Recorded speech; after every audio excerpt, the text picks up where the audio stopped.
Bonjour à tous, une nouvelle vidéo sur l'activité partielle. J'ai beaucoup de demandes actuellement sur tout ce qui est forfait jour, donc nous allons travailler sur ce thème.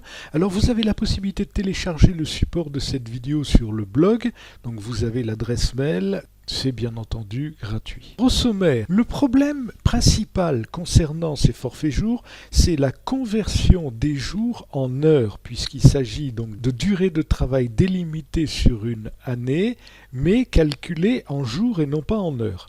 Ensuite, nous verrons les primes qui sont à prendre en compte et le décompte des jours d'indemnisation. Alors, premier point, passer d'un décompte en jours à un décompte en heures. Commençons par le principe. L'indemnisation de l'employeur doit se calculer, et ce, comme pour tous les salariés, sur la base des heures. Alors, ça pose un problème dans le sens où, comme je l'indiquais, le salarié doit accomplir un certain nombre de jours, et ce, sans référence au nombre d'heures.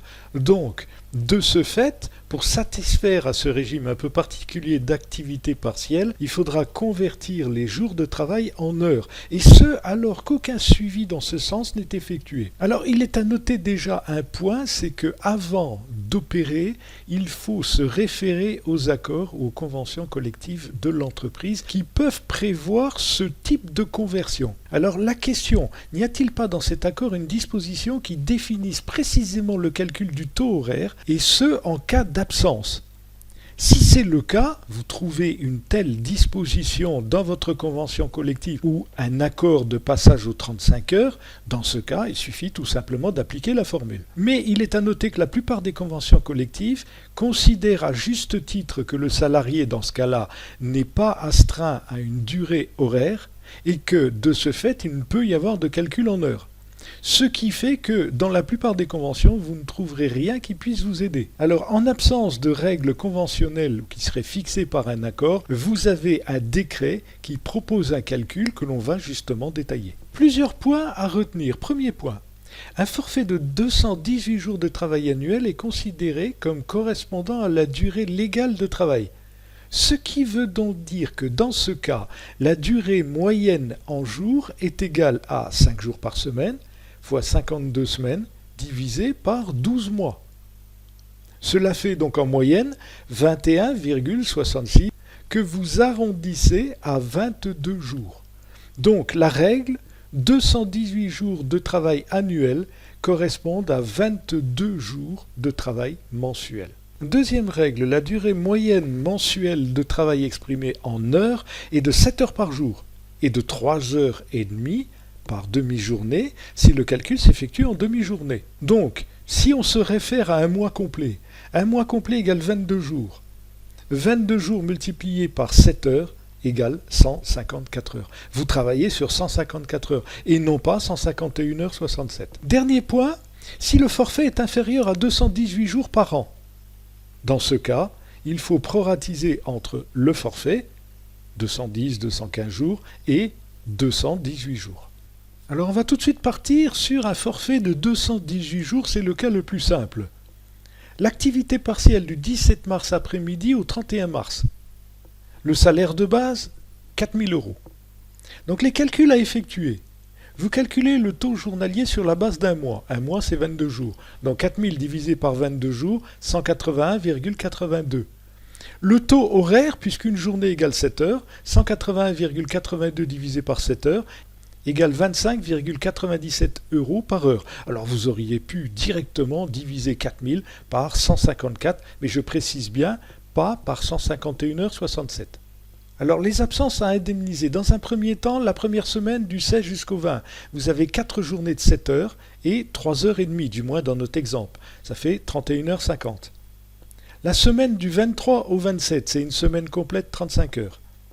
Les 30 et 31, 2 journées multipliées par 7 heures égale 14 heures. Vous totalisez, vous obtenez 80,50 heures. La retenue sur salaire, puisque sur votre bulletin vous allez avoir le salaire de base, une retenue sur salaire et vous allez ajouter ensuite l'indemnisation pour activité partielle. Retenue sur salaire, 80,50 heures multiplié par 25,97 € de l'heure, ça fait moins 2090,59. L'indemnité d'activité partielle, c'est 70% de ce montant. Cela fait 1463,41 €. Le calcul du salaire brut va se présenter ainsi, un salaire de base de 4000, vous retirez cette retenue de 2090,59, cela vous fait un net après déduction de 1909,41, donc les cotisations sociales seront calculées sur 1909,41, puisque l'indemnité de chômage partiel est exonérée. Ensuite, vous rajoutez l'indemnité de chômage partiel, 1463,41. Sur cette indemnité, vous allez n'avoir que la CSG-CRDS et au taux de 6,70% globalement. Et donc un salaire brut de 3372,82 €. Donc complication, un forfait heure à présent inférieur à 218 jours, ce qui nous oblige à proratiser par rapport justement à ces 218 jours. Un exemple, on va partir sur un forfait de 210 jours par année. Absence indemnisée au titre de l'activité partielle, 10 journées, c'est un exemple. Le salaire de base, 4000 €. Alors les calculs à effectuer. Dans un premier temps, il faut proratiser par le biais d'un calcul de coefficient, c'est-à-dire 210 le forfait du salarié divisé par 218 jours, égale 0,96. Donc le nombre de jours par mois, arrondi, 22 multiplié par 0,96, cela fait 21 jours. Le montant par journée, 4000 € pour 21 jours, soit 190,48 €. Le taux horaire, 190,48 divisé par 7 heures par jour, égale 27,21. Nombre d'heures indemnisées, 10 jours, multiplié par 7 heures, égale 70 heures. Les calculs, le salaire de base 4000, la retenue sur salaire 70 heures fois 27,21, 1904,70 de retenue. Vous obtenez donc un net par différence 2095,30 sur lequel vont s'appliquer le calcul des différentes cotisations. L'indemnité de chômage partiel 70%, cela fait 1333,29 et donc le salaire brut 3428,59 €. Autre difficulté, quel est le salaire qui doit être indemnisé, et ce, notamment lorsque vous avez des primes. La règle est la suivante, il faut prendre le salaire qu'aurait perçu le salarié s'il avait travaillé effectivement, donc s'il n'y avait pas eu d'activité partielle. Et le problème qui se pose, ce sont les primes. Alors il faut indemniser uniquement les primes perdues du fait de l'activité partielle, c'est-à-dire celles perdues par le salarié. La question à se poser, quelle est la perte du salarié? Et il faut reprendre prime par prime. Donc, quelques exemples. Une prime d'ancienneté qui serait calculée sur le salaire de base. Le salaire de base ne change pas, qu'il y ait activité partielle ou pas. Dans ce cas, il n'y a pas de perte. Donc, on ne prend pas cette prime. Une prime d'ancienneté qui est calculée sur la présence, donc sous déduction de la retenue. Donc là, c'est différent. Du fait de l'absence, le salarié, lui, va perdre. Et donc on va prendre la partie qui est perdue sur la retenue. Prime d'assiduité qui est calculée sur la présence. Une perte pour le salarié, forcément. On va donc prendre. Une prime de rendement. Là aussi, vous avez une perte pour le salarié du fait de son absence. On va prendre. Commission sur vente, même chose. Perte pour le salarié, on va prendre. Dans le cas de primes variables, il est préconisé de prendre une moyenne sur les 12 mois précédant le mois de mise en activité partielle. Alors à noter que ces règles valent aussi pour toutes les autres catégories de salariés. Je reprends l'exemple précédent, un forfait de 210 jours par année, l'absence indemnisée de 10 jours, salaire de base 4000. Vous avez une prime d'ancienneté de 1,50% qui est calculée sur le salaire de base. Vous avez des commissions qui sont versées. Le total des commissions sur les 12 mois précédents était de 36 000 €. Commission sur le mois en cours, puisqu'il a travaillé durant le mois, 1200 €. Donc là, il ne s'agit pas de lui enlever ces 1200 €, bien sûr.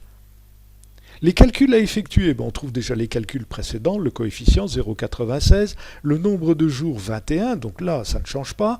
La prime d'ancienneté calculée sur 4000 € pour commencer, vous n'avez pas de perte, puisque c'est calculé sur le salaire de base, du moins d'après cet exemple. Donc là, on ne prend pas. Les commissions moyennes sur 12 mois, 36 000 divisé par 12 mois égale 3000 €. Donc, base de calcul de l'indemnité d'activité partielle, 4 000 € le salaire de base, la prime d'ancienneté, je ne prends pas, et 3 000 € de prime, cela fait 7 000. Montant par journée, 7 000 divisé par 21 jours, 333,33. Taux horaire, c'est 333,33 divisé par 7 heures, 47,62. Nombre d'heures indemnisées, 10 jours multiplié par 7 heures, ça ne change pas, 70 heures. Donc, l'indemnité d'activité partielle, 70 heures fois 47,62 fois 70%, 2333,38 €. La retenue pour absence, cette fois. Le taux journalier de retenue par absence ne tient pas compte des primes. Vous partez sur le salaire de base, du moins dans ce cas. 4 000 divisé par 21 jours, 190,48. Le taux horaire de retenue pour absence, 190,48 divisé par 7 heures, égale 27,21. Et donc, la retenue pour absence, 27,21 fois 70 heures, 1904,70 €. Alors attention, l'allocation qui est versée par l'État est limitée à 4,5 SMIC. Donc, l'État versera à l'employeur le montant calculé ainsi, 70 heures multiplié par 31,98, c'est la limite, en appliquant 70% bien entendu, égale 2238,60 €. Dernier point à noter, quelle est la durée indemnisable? C'est-à-dire le nombre d'heures qui seront indemnisées. La règle, il faut prendre les jours non travaillés, mais en déduire les jours qui ne correspondent pas du chômage partiel. C'est-à-dire, par exemple, les jours de congés payés. Les jours fériés et chômés dans l'entreprise. Alors attention, si dans cette entreprise, il y a un travail normal le jour férié, dans ce cas, c'est du chômage partiel. Si ce n'est pas le cas, c'est à la charge de l'employeur. Les jours de repos, RTT. Alors je rappelle le principe, vous connaissez certainement, le salarié doit effectuer un certain nombre de jours dans l'année. On va donc faire un calcul préalable de jours de repos qui sont à attribuer, donc ces fameux RTT, pour qu'ils ne dépassent pas le forfait qui est prévu dans son contrat. Tout ceci se calcule en cours d'année. Bien sûr, il ne saurait être question à un moment donné de dire ça y est, je suis arrivé le 15 décembre à 210 jours, je m'arrête là. Non. Tout ceci est calculé, comme je l'indiquais préalablement, et ensuite ces jours sont répartis dans l'année. Donc ces jours de RTT, eux, ne sont pas, bien entendu, considérés comme du chômage partiel, et ils ne sont pas à prendre en compte dans le calcul de la durée de chômage partiel. Un exemple, un forfait de 210 jours par année. Vous avez des jours d'absence, 10 journées. Prise de congé payé, 5 jours ouvrés sur ces 10 jours. Jour de RTT, une journée ouvrée. Donc, le nombre de jours à indemniser, les 10 jours d'absence, moins les 5 jours de congés payés qui ne sont pas de l'activité partielle, et moins la journée de RTT qui a été attribuée, et cela fait donc 4 journées qui sont à indemniser au titre de l'activité partielle. La vidéo est à présent terminée, donc comme je l'indiquais au départ, vous pouvez télécharger le support. J'espère que cela vous a plu. Si c'est le cas, n'oubliez pas de liker, ça fait toujours plaisir. Merci et à bientôt. Au revoir.